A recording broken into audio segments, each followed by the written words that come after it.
The last night of sweet freak out days of Polly Joseph. Polly നിനക്കെന്താ ഒരു mood off? ആ പെണ്ണ് മനസ്സിന്ന് പോണില്ല. പോളി അവൾക്കറിയില്ല. വിട്ടേരെ, പുതിയൊരു ജീവിതം തുടങ്ങിയല്ലേ. കരണക്കുറ്റിക്കേറ്റ അടി ലൈഫിന്റെ ഒരു ടേണിംഗ് പോയിന്റ് ആയിട്ട് കരുതിയാ മതി. സൂസന്നയുടെ മോതിരം ഈ വിരലിൽ വീഴുന്നതോടെ പോളി ഒരു ജെന്റിൽമാൻ ആകും. അയ്യോ, അപ്പൊ ഏലിക്കുട്ടിയും ദമയന്തിയൊക്കെ തടയാനാണോ ഭാവം? ഒരു പുരുഷായുസ് മുഴുവൻ ഓർമ്മിക്കാനുള്ള അലവരായ തരങ്ങൾ ഞാൻ ചെയ്തു കൂട്ടി. എന്റെ കോട്ട കഴിഞ്ഞു.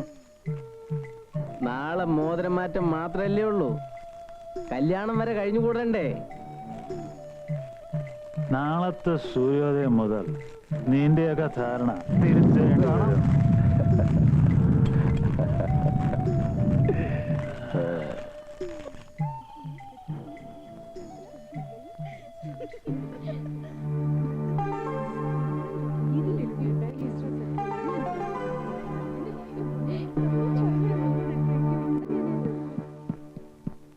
ലോലച്ചാ, എന്താ? നീ വേഗം പള്ളിയിലോട്ട് ചെല്ല്. ആ ജോസഫിനെയും കൂട്ടിക്കോ. കാലത്ത് കിടക്കരുതെന്ന് അവനോട് പ്രത്യേകം പറയണം കേട്ടോ. ആ ദേവസ്വം എല്ലാരും എത്തി, ഞാനൊന്ന് കണ്ടിട്ട് വരട്ടെ. സൂസൻ, ലില്ലി ഉഷൊന്നും ഇതുവരെ എത്തിയില്ലല്ലോ. ഓ, അവരുടെ വീട്ടിൽ നിന്ന് പെർമിഷൻ ഒക്കെ വാങ്ങി ഇങ്ങെത്തുമ്പോ ഏതായാലും നാളെ നേരം വെളുക്കും. അത് ശരിയാ. എന്താണ് രണ്ടുപേരും കൂടെ? ആ മോളെ, എങ്ങനെയുണ്ട് ഊട്ടിയിലെ തണുപ്പൊക്കെ? ഇത്രയും പ്രതീക്ഷിച്ചില്ല. പരാതി വല്ലതും ഉണ്ടെങ്കിൽ പോളിച്ചിനോട് നേരിട്ടങ്ങ് പറഞ്ഞാ മതി. റിംഗ് എക്സ്ചേഞ്ച് ഇവിടെ വെച്ച് നടത്തണമെന്ന് അവരായിരുന്നു നിർബന്ധം. പോളി എന്തിയെ? അവൻ ഇന്നലെ ഇങ്ങ് എത്തി, കൂടെ കുറെ ഫ്രണ്ട്സും ഉണ്ട്. എല്ലാത്തിനെയും ഒന്ന് സൽക്കരിക്കാൻ കൊണ്ടുപോയിരിക്കുക. ആ ദേവസ്യ, ഇവിടത്തെ സെക്കൻഡ് ഫ്ലോർ മുഴുവൻ നമുക്ക് വേണ്ടി ഒഴിച്ചിട്ടിരിക്കുക. വരുന്നവരെയൊക്കെ എങ്ങനെയാണെന്ന് വെച്ചാൽ അങ്ങോട്ട് താമസിപ്പിക്കുക.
പ്ലീസ് ഒന്ന് തുറന്നു വിട പ്ലീസ്.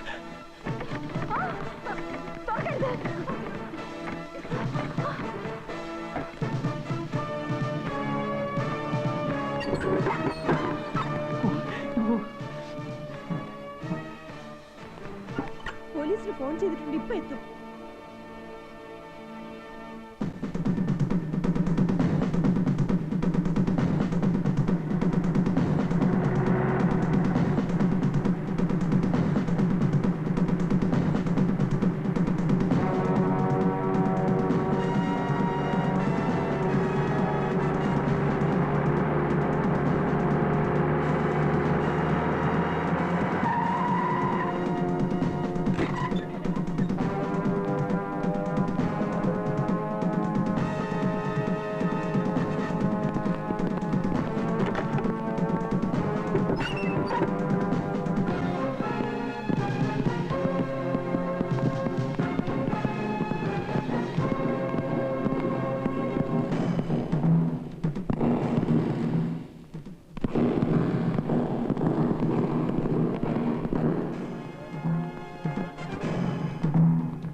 ഏറെയാവുള്ളേ ഏറടാ.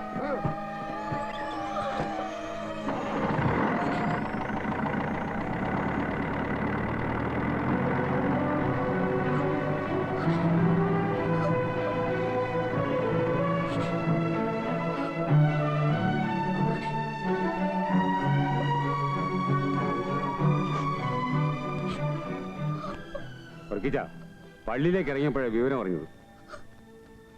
എന്റെ മകളുടെ ജീവിതം എനിക്ക് വലുത്. ഈ ബന്ധം ഇനി വേണ്ട വർഗീച്ച. അല്ല ദേവസ്വം, ഒന്നും പറയണ്ട, ഇത് നടക്കില്ല. കേറ്.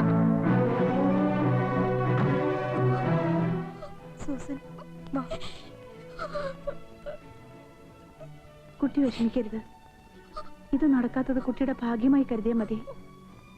ഒരുപക്ഷെ എല്ലാം കഴിഞ്ഞതിന് ശേഷമാണ് ഇങ്ങനെ സംഭവിച്ചിരുന്നെങ്കിൽ ജീവിതകാലം മുഴുവൻ വേദനിക്കേണ്ടി വരുമായിരുന്നില്ലേ?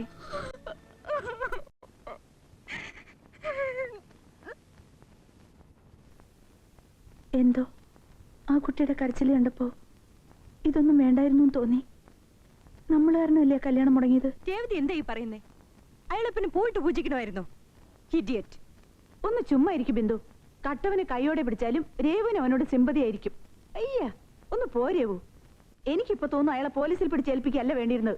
തലയും മൊട്ടയടിച്ച് ചുണ്ണാമ്പം തേച്ച് റോഡ് നീളം നടത്തേണ്ടിയിരുന്നു. ഇല്ലേ? അച്ഛൻ നിനക്ക് ഇത്തിരി കൂടുന്നുണ്ട്. പിന്നെന്താ രേവു, അയാൾ കല്യാണം കഴിക്കാൻ പോകുന്ന പെണ്ണിനെ കുറിച്ച് എന്തെങ്കിലും ഒരു ചിന്ത അയാൾക്കുണ്ടായിരുന്നെങ്കിൽ ഇങ്ങനെയൊക്കെ കാണിക്കുമായിരുന്നോ? ഞാൻ ആ സമയത്ത് അങ്ങോട്ട് കയറി ചെന്നോണ്ട് ദേ ഇവൾക്കൊന്നും സംഭവിച്ചില്ല. എനിക്കെന്തോ പേടിയാവുന്നു. അയാൾ ഇനിയും വന്നാലോ?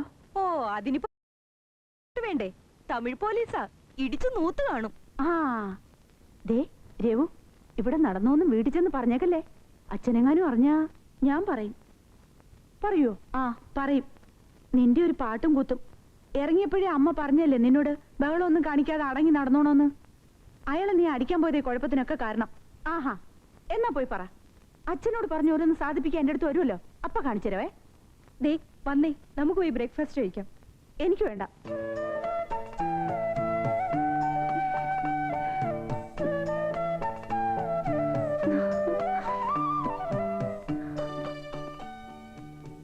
അപ്പോഴേക്കും എന്റെ ചക്കര ബുദ്ധൂസ് പിണങ്ങിയോ? പറയില്ല കേട്ടോ. ഓരോ തെറ്റ് നീ ചെയ്യുമ്പോഴും ഈ അപ്പച്ചനത് തിരുത്താൻ ശ്രമിച്ചിട്ടുണ്ട്. അപ്പോഴൊക്കെ നീ ആ തെറ്റുകൾ ആവർത്തിക്കുകയായിരുന്നു. പയ്യമോനെ, ഇനി എനിക്കെന്നല്ല ആർക്കും ആകില്ല നിന്നെ തിരുത്താൻ. ആ SIയുടെ കാല് പിടിച്ചിട്ടാണെങ്കിലും നിന്നെ ഞാൻ ഇറക്കിക്കൊണ്ടുവന്നത് അപ്പച്ചൻ ചെയ്യേണ്ടത് ചെയ്തില്ലെന്ന് ഒരിക്കൽ പോലും നിനക്ക് തോന്നരുത്. അതിനുവേണ്ടിയാ. മരിക്കാൻ നേരത്ത് നിന്റെ അമ്മച്ചിക്കൊരു പ്രതീക്ഷയുണ്ടായിരുന്നു. ഒരു വിവാഹത്തിലൂടെയെങ്കിലും നിനക്ക് മാറാൻ കഴിയുമെന്ന്. സാരമില്ല, നീ തെരഞ്ഞെടുത്ത വഴിയാണ് ശരിയെന്ന് നിനക്ക് തോന്നുന്നെങ്കിൽ അങ്ങനെ തന്നെ ആവട്ടെ. പക്ഷേ ഇന്നു മുതൽ നിനക്ക് ഈ അപ്പച്ചനുമില്ലെന്ന് കരുതിക്കോ. എനിക്കൊരു മകനും അപ്പച്ചൻ.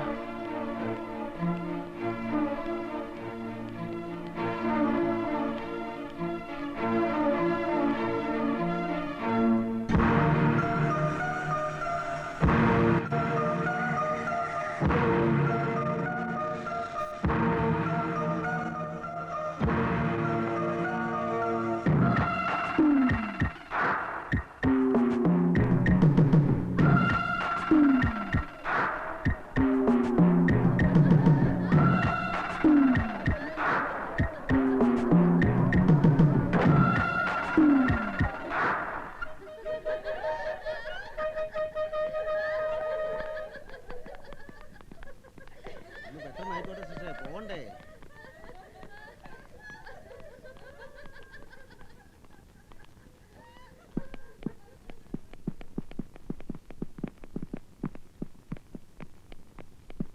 രേവതി എവിടെ? മുറിയിലുണ്ട്.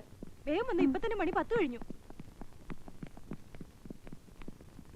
രേവു, രേവു.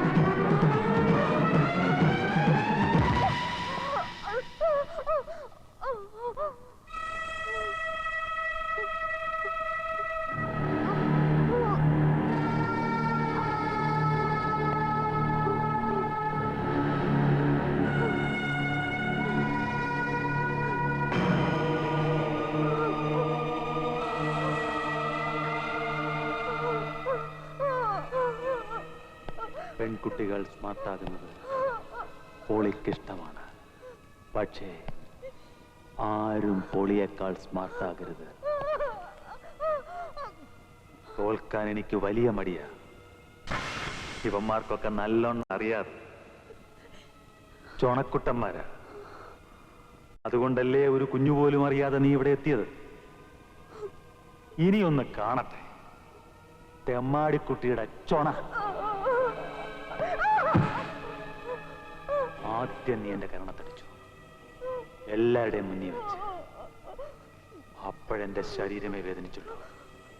ഇപ്പൊ നീ കുത്തി നോവിച്ചത് എന്റെ മനസ്സിനെയാണ്. My heart. നിന്നോട് ഞാൻ കെഞ്ചില്ലേ? കേട്ടില്ല, കേട്ടില്ല.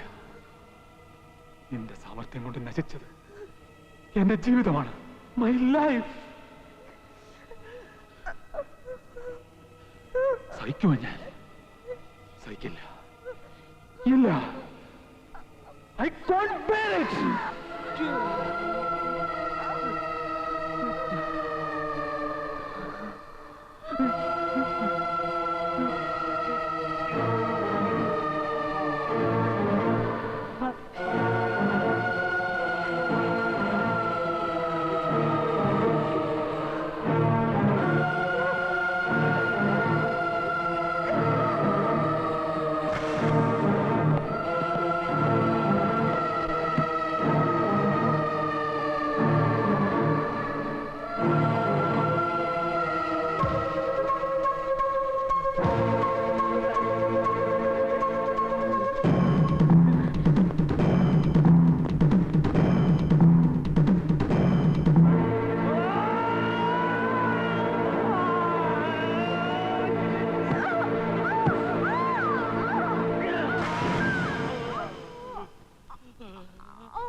ആ